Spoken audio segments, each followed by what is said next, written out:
વડોદરા જિલ્લાના શિનોર તાલુકાના માંગલ્ય ધામ માલસર મુકામે નર્મદા નદીના કિનારે આવેલ શ્રી સત્યનારાયણ મંદિર ખાતે 15 જેટલા ભૂદેવો દ્વારા વેદોક્ત મંત્રોચ્ચાર સાથે રોજના 30,000 જેટલા ચિંતામણી પાર્થેશ્વર શિવલિંગ બનાવવાનું કાર્ય કાર્યરત કરવામાં આવ્યું છે। હાલમાં શિવજીનો પવિત્ર અને પ્રિય એવો શ્રાવણ માસ ચાલી રહ્યો છે।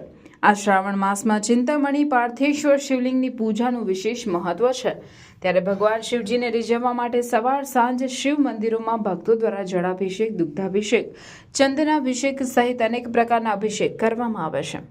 શ્રાવણ માસમાં શિવ પૂજનની સાથે પાર્થેશ્વર શિવલિંગના પૂજનનું મહત્વ પણ શાસ્ત્રોમાં આંકવામાં આવ્યું છે। ત્યારે વડોદરા જિલ્લાના શિનોર તાલુકાના માંગલ્ય ધામ માલસર મુકામે નર્મદા નદીના કિનારે આવેલ શ્રી સત્યનારાયણ મંદિર ખાતે પણ જગતના કલ્યાણ માટે દર વર્ષની જેમ ચાલુ વર્ષે પણ 15 જેટલા ભૂદેવો દ્વારા નર્મદા નદીના કિનારેથી શુદ્ધ માટી લાવી તેને ગુંદીને વેદોક્ત મંત્રોચ્ચાર સાથે નાના 30,000 પાર્થેશ્વર શિવલિંગો રોજના તૈયાર કરી નવા યંત્રો દ્વારા શિવસ્તુતિ, વેદોક્ત મંત્રોચ્ચાર સાથે ચિંતામણી પાર્થેશ્વર શિવલિંગ પાસે બેસીને પૂજન મહાઆરતી કરી ભક્તો ધન્યતા અનુભવી રહ્યા હતા।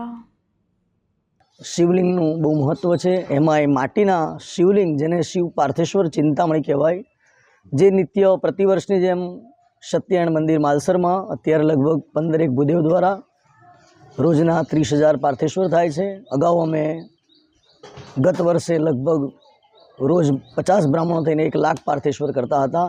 એ જ પ્રમાણે ચાલુ વર્ષે પણ રોજના લગભગ 6 યજમાનના 1.25 લાખનું અનુષ્ઠાન છે। એટલે નિત્ય 30,000 જેવા પાર્થેશ્વર બનાવી નિત્ય નવા યંત્ર દ્વારા, શિવ સ્તુતિ દ્વારા, શિવજીના જુદા જુદા સ્તોત્ર દ્વારા, સાયંકાલેનું વેદ મંત્ર દ્વારા, પુરાણ મંત્ર દ્વારા પૂજન મહાપૂજન કરીએ, મહાઆરતી કરીએ છીએ અને આજુબાજુના અનેક ભક્તો એનો લાભ લે છે અને શિવમય બની જાય છે।